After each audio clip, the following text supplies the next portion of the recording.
El Güero Palma fue uno de los capos más renombrados y temidos del cártel de Sinaloa en los años 90.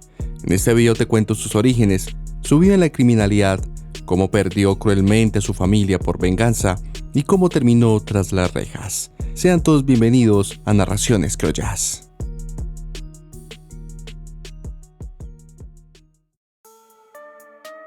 Héctor Luis Palma Salazar nació en Sinaloa el 29 de abril de 1962 y era apodado como el Güero por su cabello rubio y sus ojos azules. Nuestro protagonista inició su carrera delictiva siendo un robaautos para pasar a ser narcomenudista y luego sicario.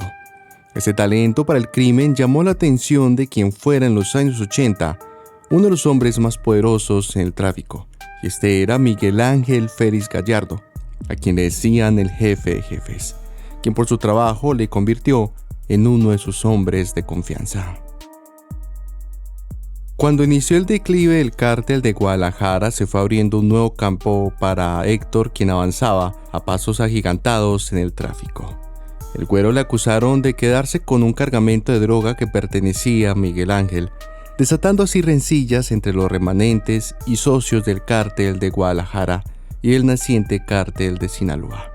Por ese entonces sus rivales le consideraban como un capo violento y muy sanguinario, quien encabezaba varias balaceras en Sinaloa, Baja California y Jalisco. Para finales de los 80, cuando Félix Gallardo fue detenido, el Chapo Guzmán, quien aún no era un personaje importante, salió a trabajar con su amigo Héctor Palma. Por esa época, Amado Carrillo también sería detenido, pero cuando salió libre en 1990, el Chapo y el Güero se fueron a trabajar con él. Palma tenía 28 años, era alto y blanco, y a pesar de ser el más joven en la orden criminal, poseía un mayor rango que el Chapo. Para el momento en el que el Señor de los Cielos salió de la cárcel, el cártel de Guadalajara se caía a pedazos, y eran pocos los que tenían el poder para competir por el liderazgo, y entre ellos se ubicaba Manuel Salcido alias el Cochiloco, quien era uno de los ponentes en Sinaloa. Si bien existía una cooperación entre traficantes, existía una especie de pacto tácito de paz, aunque para el Güero y el Chapo, junto a los hermanos Arellano Félix, les tocaba unas cuantas migajas, cosa que les hizo compartir algunos intereses, y eso les hizo entenderse y realizar negocios juntos. No obstante, los lazos que los unían eran débiles ante los golpes de la traición, y surgió el odio entre ellos. Héctor tenía una personalidad ambiciosa y violenta que demandaba más dinero y más poder, pero aún no tenía la fuerza suficiente para luchar por la franquicia de Guadalajara.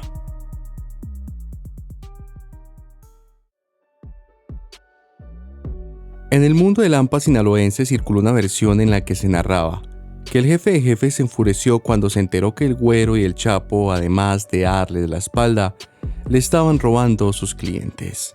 Por esto, él inició un plan para vengarse de una cruel manera de su antiguo empleado. Enrique Clavel fue un sujeto que se infiltró al círculo íntimo del Güero por los hermanos Arellano y Félix Gallardo. El hombre de origen venezolano primero se hizo su socio, luego fue novio de la hermana del Güero, se casó con ella y al final se acercó a Guadalupe Leija Serrano, la esposa del Güero, para enamorarla. Héctor sobre esto no se enteró nada porque mantenía de viaje. Clavel, aprovechando la ausencia del narco, convenció a Guadalupe de dejar a su marido, y ella, ante los encantos del sujeto, accedió y sacó $2 millones de la cuenta del Güero y huyeron a San Francisco, en donde se hospedaron en un hotel, y allí el hombre le cegó la vida. 15 días después de esto, los hijos del Güero y de Guadalupe corrieron con la misma suerte de su progenitora.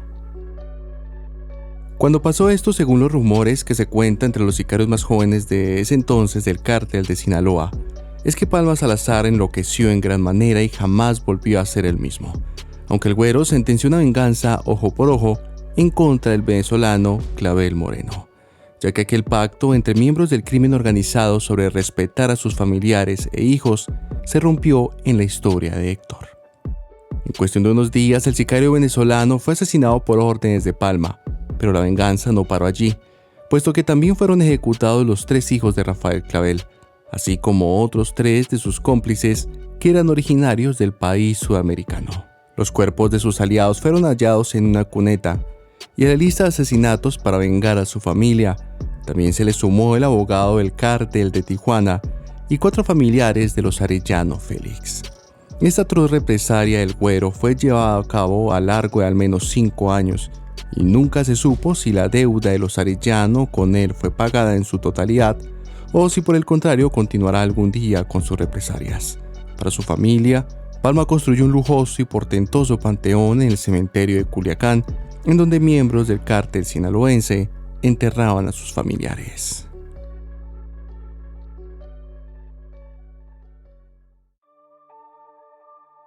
La caída del Güero Palma llegaría el 12 de junio del año 95. Ese día él tenía planeado trasladarse de Ciudad Obregón, donde vivía, a Guadalajara. Palma abordó un Learjet 36 acompañado por el teniente Lucas, el Temo y 2 pilotos. Por cuestiones de seguridad, en otro avión iba su nueva familia, compuesta por su mujer Claudia Mesa y sus 3 hijos. Cuando Héctor llegó al aeropuerto de Guadalajara no pudieron descender. Una sección de la terminal se estaba reparando, por lo cual había maquinaria en la pista de aterrizaje. Ante esto, el piloto desesperó porque la torre de control no respondía, dejando como su única opción volar al aeropuerto más cercano, el cual era el de Tepic, en Nayarit. Así que se dirigieron a la ciudad, pero minutos antes de tener a la vista la pista de aterrizaje, la aeronave se estrelló contra un cerro cercano al aeropuerto. El Güero Palma pudo sobrevivir de milagro, pero sus acompañantes no corrieron con la misma suerte. Unos lugareños se acercaron al lugar del accidente y se percataron que el capo seguía con vida, sacándolo así entre los escombros y lo llevaron a Tepic para que le dieran primeros auxilios. Manuel Barraza, un lugarteniente del grupo El Güero, comenzó a rastrear el avión del narco cuando se dio cuenta que este no había aterrizado. Al encontrarlo, Barraza llevó a su jefe de vuelta a Guadalajara junto a su familia, quien sí había aterrizado normalmente. Hasta aquí todo parecía ir en orden, hasta que el 23 de junio del mismo año, la policía militar irrumpió en donde se encontraba Héctor, recuperándose del fatal accidente. Investigadores narran que alguien debió de traicionarlo, revelando su paradero y su delicado estado de salud. El Güero en este caso no tenía en dónde correr, ni pudo sobornar a los militares que llegaron a capturarle. Y lo que pasó con estos sujetos no era que fueran insobornables, sino que ellos tenían órdenes de más arriba. Presuntamente el poderoso señor de los cielos, Amado Carrillo, había filtrado la información sobre el paradero del Güero a sus agentes dentro del ejército mexicano. Héctor Palma sería llevado a la prisión de Puente Grande, y allí el Güero se encontró con el Chapo Guzmán, quien fue capturado desde el 93. Estos 2 personajes tras las rejas lograron contemplar la caída de su antiguo jefe, Amado Carrillo. En ese tiempo el Chapo era el rey de la prisión junto al Güero, en donde tenían lujos como comida, fiestas, mujeres y todo tipo de drogas. Este par contaba con el suficiente dinero e influencia para sobornar a las autoridades del penal y a la Secretaría de Gobernación responsables de las cárceles federales. Durante muchos años en Puente Grande, Héctor competía contra el Chapo para ver quién lograba obtener más mujeres. Traían mujeres de afuera y cuando no era posible, contrataban encargadas que trabajaban en el penal. Por esa época, Palma, dentro de la cárcel, fue el hombre más respetado por el Chapo Guzmán. Algunas historias de Héctor cuentan que entre las rejas era una leyenda entre los presos y caminaba entre los pasillos del centro penitenciario acompañado de 5 escoltas y no saludaba a nadie. Y que si bien en un inicio tenía una amistad con Guzmán, a lo último esta sociedad se rompió hasta que el Chapo se fugó de prisión en el año 2001. A inicios de 2007, Héctor Palma, uno de los hombres más temidos del cártel de Sinaloa, fue extraditado a los Estados Unidos para quedar en manos de la DEA. Lo curioso con esta extradición es que no solamente sorprendió a los medios de comunicación, sino que también sorprendió a las autoridades estadounidenses, los cuales no tenían un caso preparado en contra de este hombre y tuvieron que comenzar inmediatamente a reunir toda la evidencia que habían conseguido a lo largo de 10 años.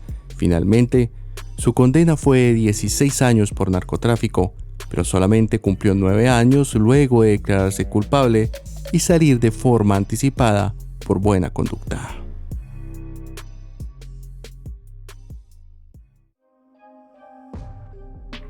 En abril del año 2016, se confirmó que el capo mexicano sería liberado de la prisión de máxima seguridad en los Estados Unidos en la que se encontraba recluido, aunque a pesar de ser liberado, fue detenido en México otra vez y le recluyeron en la prisión del Altiplano.